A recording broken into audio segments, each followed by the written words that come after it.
आज त अनि मै झारू हो नि त मै झारूमा मासु खाइएन नि त होइन नि त दाजु पो कतै रिसाउने हो कि भाउजूलाई जिस्काउँदा धानको ब्याड उखाल्दै गर्दा देवरले जिस्काउँदा कोही मान्छे त ढिलै सक्यो होला है अब यस्तोमा कसरी खाएको होला के थाहा ए कति मिठो छ भनेर वाह तुम्मा एकचोटि खाएर देखाउनु त हेर्नुहोस् कति मिठो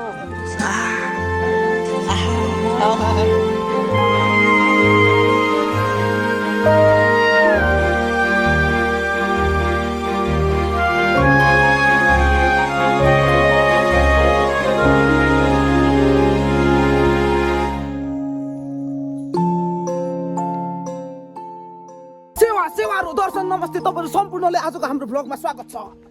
आज छु म मिराकेसँग। मिराके सेवारो मिराके सेवारो भनेको यति लामो छिटो बढ्दैछ नि यहाँ चाहिँ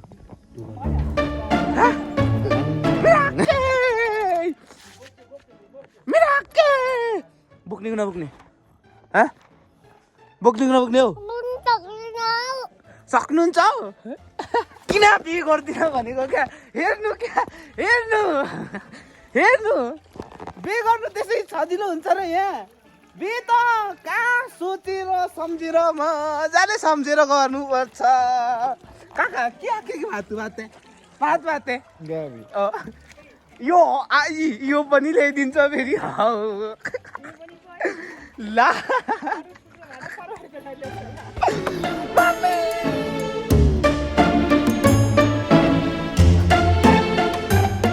आज चाहिँ हाम्रो खेतमा चाहिँ धान रोप्ने कार्यक्रम रहेको छ अनि बाउ र भाइ चाहिँ अघि खेततिर गइसकेको छ अनि म चाहिँ डुलेर पुरै माथि चोक डुलेर अनि आइसकेँ। यहाँ चाहिँ भरे खाजाको लागि यहाँ तरकारी पाक्दैछ। यहाँदेखि चाहिँ चट्ट हामीले चाहिँ धान कहाँ रोप्ने भन्दाखेरि यो चाहिँ बिउ भयो अनि बिउ पछार्ने मेरो भाइ छँदैछ अनि त्यसपछि हामीले भनेको तल ठुलो गरा देख्नुभयो नि त्यहीँनिर हो टक्क कतिवटा एक घरा दुई घरा रहेछ टोटल चाहिँ अनि 2 घरा मात्र हो धान रोप्नु पर्ने चाहिँ अनि खेतमा अरू 4-5 जना कति होला नि अब खाना खानुपर्ने हुन्छ हामीले चाहिँ यहाँ हेर्न सक्नुहुन्छ। यो चाहिँ हाम्रो गोठ हो गोठमा खाना अब यहाँ चाहिँ कस्तो हुन्छ भन्दाखेरि गाउँमा चाहिँ बिहानदेखि नै हली आउँछ हली जोत्छ हाम्रो हलीमाथि बस्नु भएको छ हेर्न सक्नुहुन्छ चट्टा लाएर अनि यहाँ छ हाम्रो गाईहरू तलतिर छ गोरुहरू यहाँ छु म काकाको बोट छ कि अनि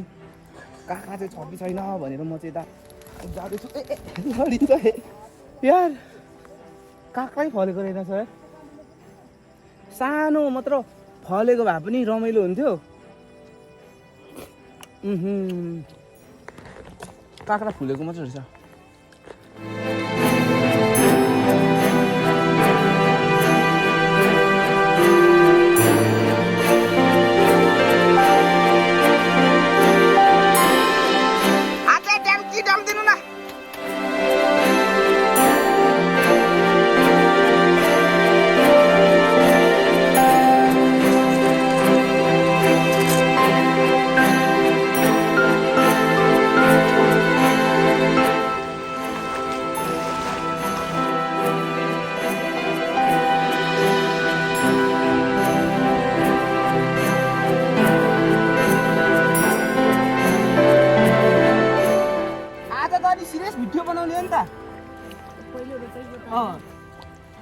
अब यो साउन लागे पनि यो चाहिँ हैन असार सम्झेर हामी धान रोप्दैछौँ अनि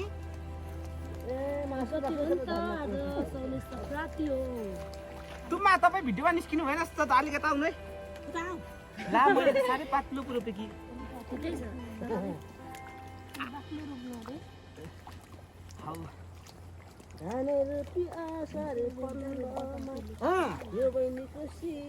चन्द्रमा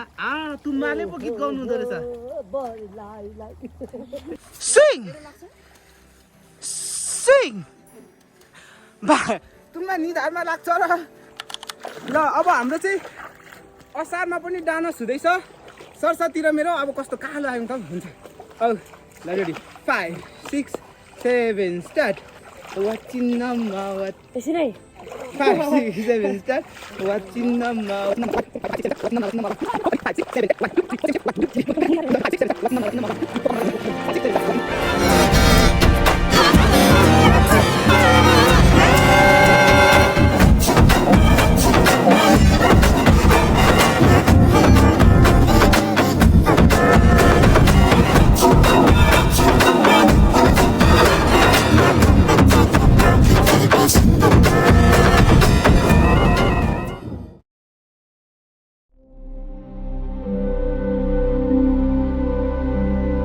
यो माटोमा खुट्टा नराखिन्जेलसम्म थाहा नै हुँदैन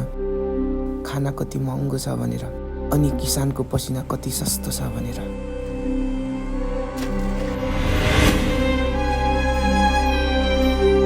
खेतमा बग्ने पानी मात्र होइन किसानको पसिना र आँसु पनि मिसिएको हुन्छ। मान्छेहरू भन्छन् गाउँ रमाइलो छ तर त्यही रमाइलो भित्र कति पीडाहरू लुकेको हुन्छ त्यो कसैले बुझ्दैन। आजदेखि यो 1 गते लाग्यो सकाउनु आज सबै हामी सकाएको ए अब आज हाम्रो पनि सकिँदैछ सकिनेछ यहाँ अन्तिम लाग्न त अझ कुखुरा मारि खानु पर्ने आज त अनि मै झारू हो नि त मैदान मै झारू आज मै झारूमा मासु खाइएन नि त होइन नि त आज मासु खानु पर्छ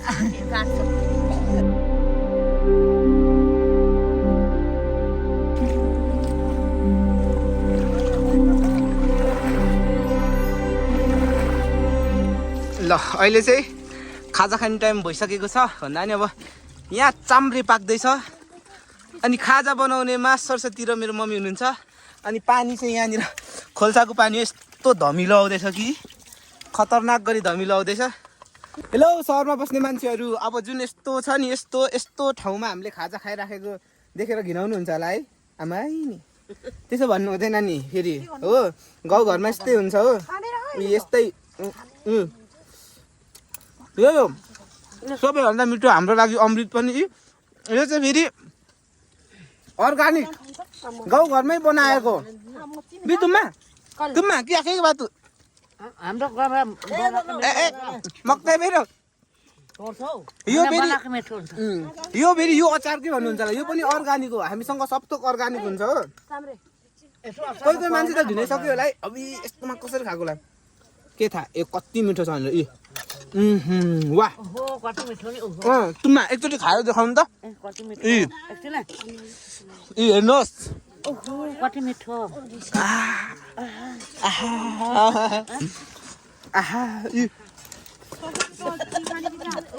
चिया खाउँ न तुममा चिया न चिया कति मिठो सुरुमा त यो खाएपछि के हुन्छ तुममा भन्नु त यो खाएपछि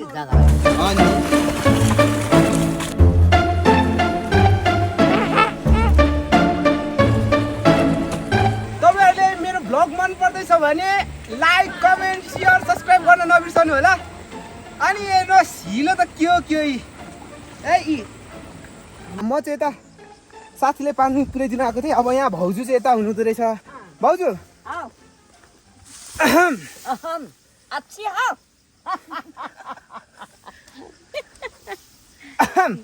अग्लै पिउँ बेला अब भाउजूलाई जिस्काउँदा त अलिक स्पेसल जिस्काउनु पर्यो नि त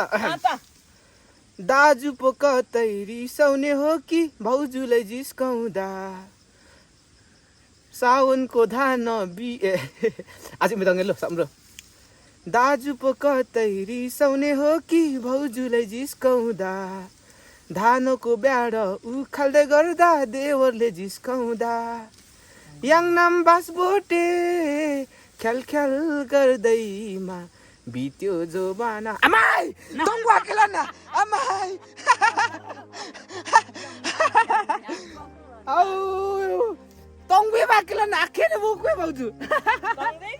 ओ अब चाहिँ फाइनली यहाँ हेर्नुहोस् सक्यो अब चाहिँ by by tata bye by भन्ने बेला पुगिसकेको छ। अब घर जाने नुहाउने सक्यो काम।